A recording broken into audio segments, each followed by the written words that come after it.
The neon lights of the supermarket flickered at a frequency that always gave me a slight headache.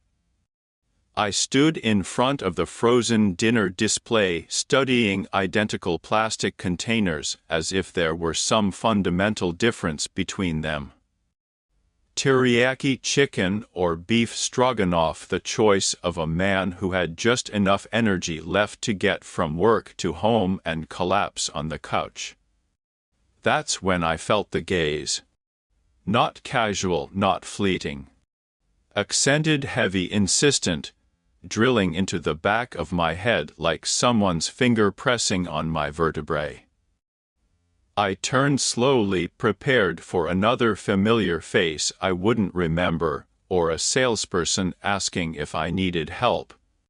But it was a stranger. A man in his early 40s, maybe slightly older, stood by the grain idol 5 meters away from me. His gray sweater was washed to a state of soft insignificance, jeans fitting simply, without a hint of fashion or carelessness.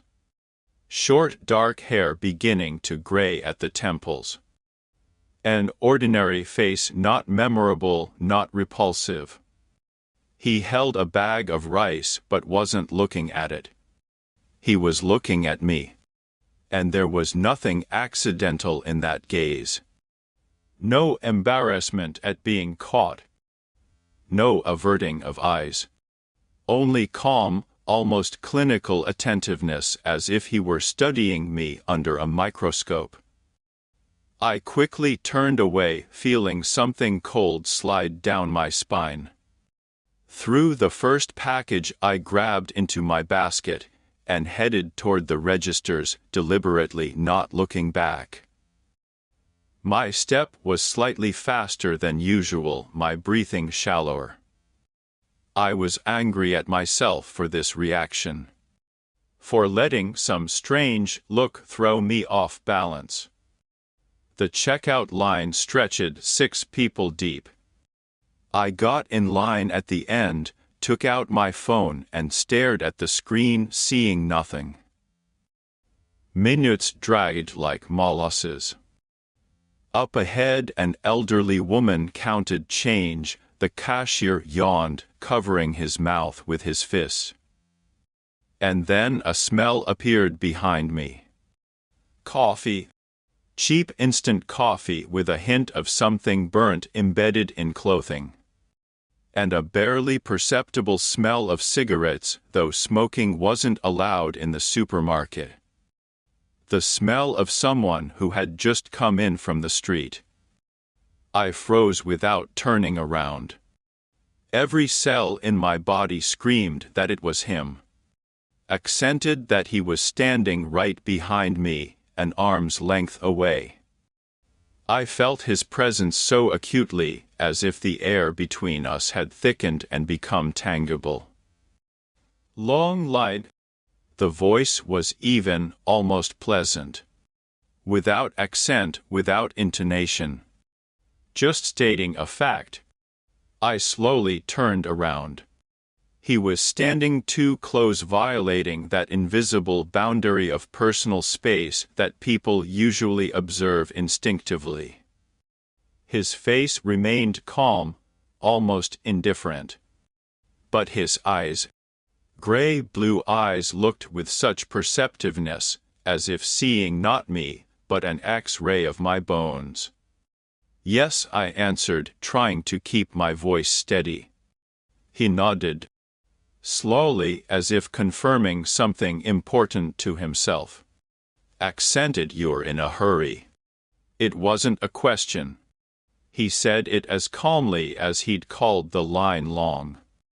Just a fact. Something inside me contracted. A strange, irrational desire to object, to prove he was wrong, that he didn't know me, that he had no right to make such statements. "No," I said automatically. And in that same second I realized it was a lie. I really was in a hurry. Wanted to get out of here, get to my car, lock myself in my small metal cocoon, and drive away from these neon lights and this strange gaze. The stranger's lips twitched. Not a smile, rather the shadow of a smile, a hint of one. Lied.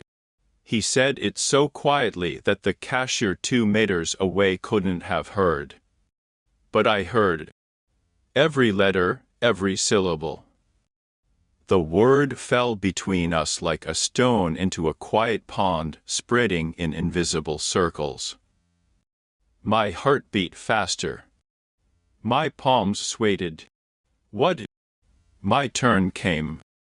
The cashier, a thin guy with aching on his chin, began scanning my items, mechanically transferring them to a bag.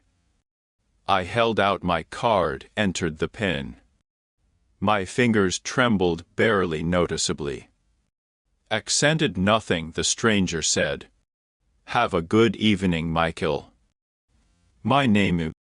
He said my name so matter-of-factly, so naturally, as if we were old acquaintances meeting by chance in a supermarket.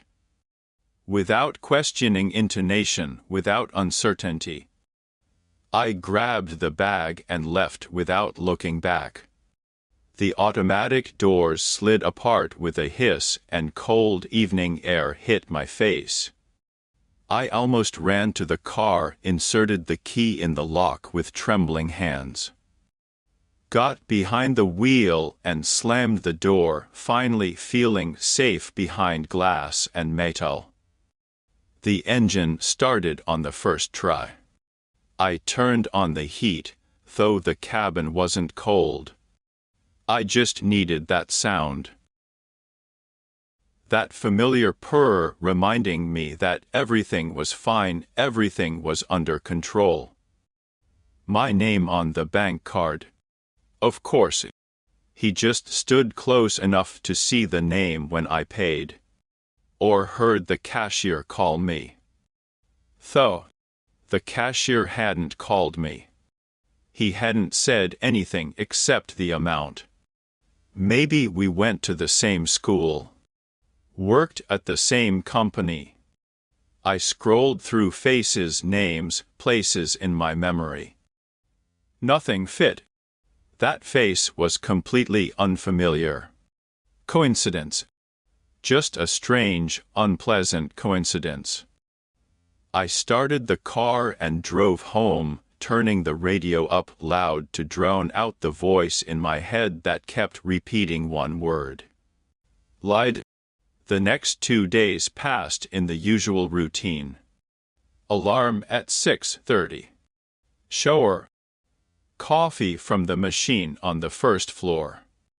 40 minutes on the subway, crushed between other bodies, smelling of sweat and cheap perfume. Office. 3rd floor office without a window, more precisely, with a window facing the corridor, which was even worse than no window at all. Excel spreadsheets. Client calls.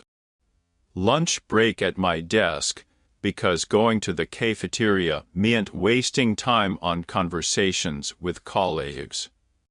I called it stability. On Wednesday evening, I exited the subway at my station and was climbing the stairs when I felt him again. Didn't see felt. It was like a change in pressure before a thunderstorm, when the air becomes denser and skin begins to tingle. I turned around already knowing what I would see. He stood by the wall, leaning against it with one shoulder. Hands in the pockets of a gray jacket. The same calm face, the same perceptive eyes. He was watching the flow of people rising from the underground, as if waiting for someone. But when I passed by, he pushed off from the wall and walked alongside. Not catching up, not overtaking. Just adjusted to my step with such naturalness, as if we had agreed to meet here. His shoulder was half a meter from mine. I heard the sound of his breathing, even calm. Accented. You never called. I stopped so abruptly that someone behind almost ran into me. Muttered an apology, stepped aside. The stranger stopped too, turning to face me. "How?" I asked it. "Yourself." My first reaction was laughter. Nervous, too loud for the street. Several passers-by turned around. "Listen," I smiled, trying to make it look friendly, "you've got me confused with someone else." "No," he said it so calmly that the smile froze on my face. "You'll say it exactly like that," he continued, tilting his head to the side. "A bit faster than usual. And you'll smile to hide your irritation." The smile disappeared. I felt my jaw clench. "I'm not irritated." Accented now you are. We walked on, and with each step my breathing became more shallow.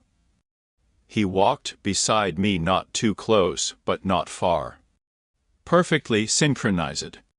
Left foot forward when mine was left. Right when right. As if we'd rehearsed this dance. "You work in insurance," he said quietly. "Third floor. Office without a window." I turned sharply toward him, but he wasn't looking at me. His gaze was directed forward at the sidewalk. "You call it stability," he continued, "though you hate every morning." "Stop." The word came out louder than I intended. A woman with a stroller walking toward us threw me a worried look. "Accented, you'll now say stop louder than necessary," the stranger said, still calm. "Because you're afraid I'm right." I stopped, stood in the middle of the sidewalk, forcing people to walk around me. My heart pounded so hard the pulse echoed in my temples. "Who are you?" He took another step, stopped, slowly turned around. For the first time in the entire conversation, he looked me straight in the eyes. And in that gaze was something that made me want to step back. Not a threat. Not anger. Accented knowledge. "I ask questions," he said quietly. "And you answer them. Even when you're silent." He turned and walked on. Dissolved into the evening crowd as easily as he had appeared. I stood watching him go, feeling cold spread from my spine to my extremities. Only when his figure had completely disappeared did I realize I'd been holding my breath the entire time. I didn't sleep that night. Lay in the darkness with open eyes, replaying the conversation again and again. Tried to find the moment when I could have accidentally given away information about work. Maybe I had a badge on my jacket. No, I always took it off when leaving the office. Maybe he saw me there. But how would he know about the office then? There were hundreds in the building. Social media. Of course. I opened Facebook on my phone, scrolled through my profile. Almost nothing personal. Last post 3 months ago. A photo of coffee with a stupid quote.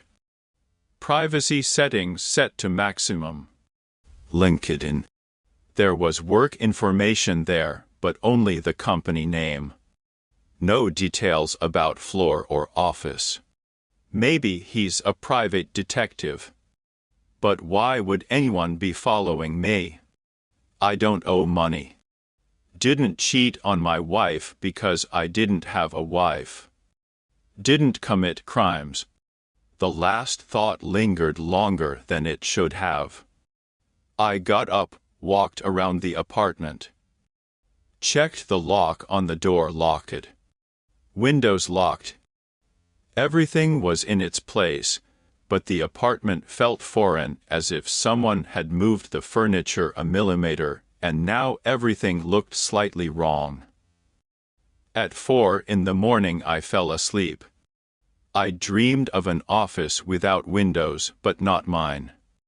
A different one, with a single lamp over a table and a man in a chair. I couldn't see the man's face, but I heard his voice. Accented, please. I woke to my own scream. The week dragged on like old gum. Every morning I left the house, looking around. Every evening I waited to see him again. In the subway I flinched at random touches. In the office I jumped when someone entered the room. Colleagues started noticing. "You okay?" asked Lisa from the neighboring department, catching me in the corridor. Her face expressed that professional concern they teach at communication trainings. "Just tired," I answered. She nodded, clearly not believing but not insisting. Friday morning I exited my building and saw him. He stood by a trash bin 15 meters from the entrance, holding a cigarette. Smoke rose in a thin stream, dissolving in the cold air. I'd never seen him smoke. It looked unnatural, as if he was doing it not for pleasure but for something else. Our eyes met. He took a drag and slowly exhaled smoke. "Accented, you don't like the smell of smoke," he said quietly, but I heard every word across the distance between us. "But right now you're more frightened that I'm here." I didn't move. My legs seemed rooted to the sidewalk. He came closer. 3 steps. 2. 1. Stopped at a comfortable distance for conversation, but close enough for me to smell the tobacco. "What do you want it?" I squeezed out. "Truth." He stubbed out the cigarette on the edge of the bin, carefully, completely. "But you're not ready yet." Accented, "I don't understand what you're talking about." He looked at me for a long time, studying. Then shook his head, not denial, rather regret. "You understand," he said softly. "It's just more convenient for you to pretend." Somewhere behind my back a door slammed. A neighbor came out with a dog. She nodded to me, smiled, walked past. Everything was normal. An ordinary morning. An ordinary life. But my hands were shaking. "Accented, you'll say you're late," the stranger said. "And leave?" I opened my mouth. Wanted to say something else. Something strong, confident. Demand explanations. Threaten with police.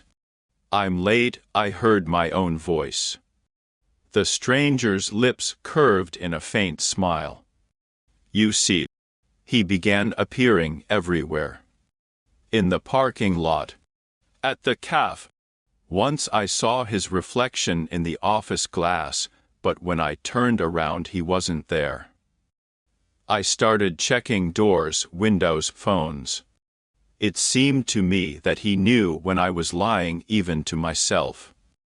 And the questions started changing. "You think about her often," he said once. I froze. "About whom?" Accented, "You'll say about home." "As if you really don't know," he said. "But you know." I felt my throat constrict. "That was long ago," I said. "You always say that," he answered. "A long ago sounds safer than I'm guilty." I left, almost ran. For the first time, I began remembering what I'd been pushing into the farthest corner of my memory for years. A room without windows. A lamp over the table. Sweat on the temples of the man across from me. His trembling voice. "I don't know anything. I swear." "Please." Accented. You were just doing your job, he said next time. That's how you justify yourself. I didn't kill anyone, I said sharply. Accented. I didn't ask about killing, he answered. That was worst of all. He didn't accuse. He waited. On the last night he came to my home. I didn't hear the door open. He was just sitting in the armchair opposite when I came out of the bedroom. You always knew it would end this way, he said. You're not real, I whispered. Accented. Of course, he answered. It's easier that way. He leaned forward. Last question, Michael. I closed my eyes. Accented. You knew he wouldn't make it, he said. You knew he'd tell everything if you continued. I was silent. Say it, he said quietly. Just once.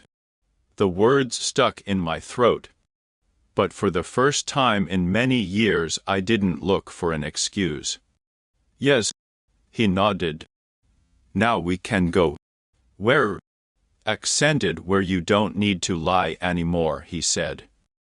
When I opened my eyes, the armchair was empty. On the table lay my phone. The calls app was open. Police number dialed. I pressed call. And for the first time in my life, I told the truth.